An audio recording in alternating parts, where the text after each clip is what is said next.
Hello दोस्तों, आप लोग का स्वागत है मेरे यूट्यूब चैनल पे। तो दोस्तों, आज के इस वीडियो में हम लोग पढ़ने वाले हैं एक टॉपिक के बारे में। उस टॉपिक का नाम रहेगा दोस्तों विस्थापन अभिक्रिया क्या है। और हम लोग इस वीडियो में हम लोग विस्थापन अभिक्रिया को फुल डिटेल से पढ़ेंगे। पूरा विस्थापन अभिक्रिया क्या है, कैसे होता है, इसके कितने टाइप्स होते हैं, ये जितने वगैरह है, मैंने विस्थापन अभिक्रिया को हम लोग डिटेल से पढ़ेंगे, पूर्ण रूप से पढ़ेंगे। तो सबसे पहले पढ़ते हैं कि विस्थापन अभिक्रिया वह रासायनिक अभिक्रिया है जिसमें एक अधिक अभिक्रियाशील तत्व किसी यौगिक में उपस्थित कम अभिक्रियाशील तत्व को उसके स्थान से हटा देता है। कहने का मतलब है दोस्तों कि विस्थापन अभिक्रिया वह अभिक्रिया है जिसमें कोई शक्तिशाली तत्व किसी यौगिक में यदि कम क्रियाशील तत्व मौजूद है तो उसको विस्थापित किया जाता है, उसके स्थान पर चला जाता है, उसे विस्थापन अभिक्रिया कहते हैं। इस प्रक्रिया में नए यौगिक और नए तत्व का निर्माण होता है।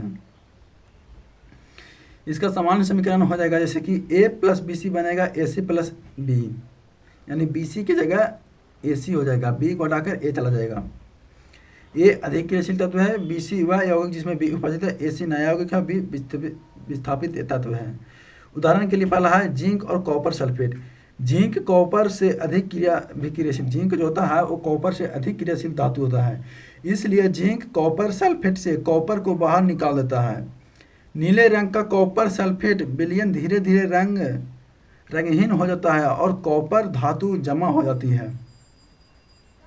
लोहा और कॉपर सल्फेट में reaction Fe plus CuSO4। Fe जो होता है वो कॉपर सल्फेट के जो यौगिक है उसमें से कॉपर को हटाकर बनाता है, आयरन सल्फेट बनाता है और कॉपर बाद में बनता है। तो यौगिक क्या विस्थापन अभिक्रिया का उदाहरण है। लोहा कॉपर से अधिक, लोहा जो होता है दोस्तों वो कॉपर से अधिक क्रियाशील धातु होता है, इसलिए लोहा कॉपर को विस्थापित करता है और कॉपर आयरन सल्फेट बना लेता है। फिर आता है क्लोरीन और पोटेशियम ब्रोमाइड। क्लोरीन और पोटेशियम ब्रोमाइड। क्लोरीन ब्रोमीन से अधिक अभिक्रियाशील है, इसलिए क्लोरीन ब्रोमीन को उसके यौगिक से विस्थापित कर देता है। फिर आता है दोस्तों विस्थापन अभिक्रिया होने की शर्त। विस्थापन तभी होगा जब आने वाला तत्व यौगिक में उपस्थित तत्व से अधिक अभिक्रियाशील हो। उदाहरण के लिए दोस्तों कॉपर प्लस ZnSO4 कोई अभिक्रिया नहीं, क्योंकि कॉपर जिंक से कम अभिक्रियाशील है। अभिक्रियाशीलता श्रेणी में आ जाएगा potassium, sodium, calcium, magnesium, aluminium, zinc, iron, lead, hydrogen, copper और एजी औरम और एयू औरम। ऊपर की धातु अधिक अभिक्रियाशील होती है, कोई धातु अपने नीचे वाले धातु को उसके यौगिक से विस्थापित कर सकती है। विशेषताएं क्या है? तो यह समानता धातु तथा हैलोजन में देखी जाती है।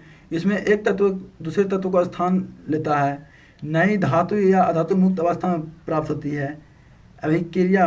अभिक्रियाशीलता श्रेणी पर निर्भर करता है। दैनिक जीवन में उपयोग धातुओं को निष्कर्षण के लिए विस्थापन अभिक्रिया का उपयोग किया जाता है।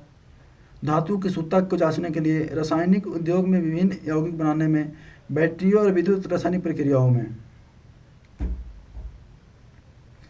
फिर संक्षिप्त परिभाषा, वह रासायनिक अभिक्रिया, संक्षिप्त में परिभाषा कि वह रासायनिक अभिक्रिया जिसमें कोई अधिक अभिक्रियाशील तत्व, वह रासायनिक अभिक्रिया जिसमें कोई अधिक अभिक्रियाशील तत्व किसी यौगिक में उपस्थित, किसी भी यौगिक हो उसमें उपस्थित कम क्रियाशील वाले तत्व को उसके स्थान से विस्थापित करता है, यानी उसके स्थान से हटा देता है, तो उसे विस्थापन अभिक्रिया कहलाती है। ये क्या हुआ? संक्षिप्त में विवरण है जो परीक्षा हेतु होता है। उदाहरण के लिए जिंक प्लस, ध्यान से देखिएगा, zinc plus copper sulphate. Zinc जो होता है वो कॉपर सल्फेट के विलयन में जाता है, उसके बाद कॉपर सल्फेट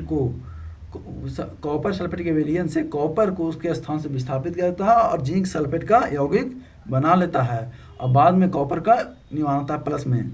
तो ये हो गया विस्थापन अभिक्रिया का उदाहरण जो एक डिटेल में बताए हैं। यह जो होती है कक्षा 10 के रसायन में अधिकतर पढ़ाया जाता है अभिक्रिया, और बोर्ड परीक्षाओं में अक्सर पूछी जाती है। इसका ये होता है दोस्तों कि विस्थापन अभिक्रिया को होने के साथ कि विस्थापन तभी होगा जब आने वाले तत्व में उपस्थित तत्व से अधिक क्रियाशीलता। कहता है कि विस्थापन अभिक्रिया तभी होगा जब आने वाला तत्व जो पहले से मौजूद तत्व के से अधिक क्रियाशील होता है, तभी विस्थापन अभिक्रिया काम करेगा।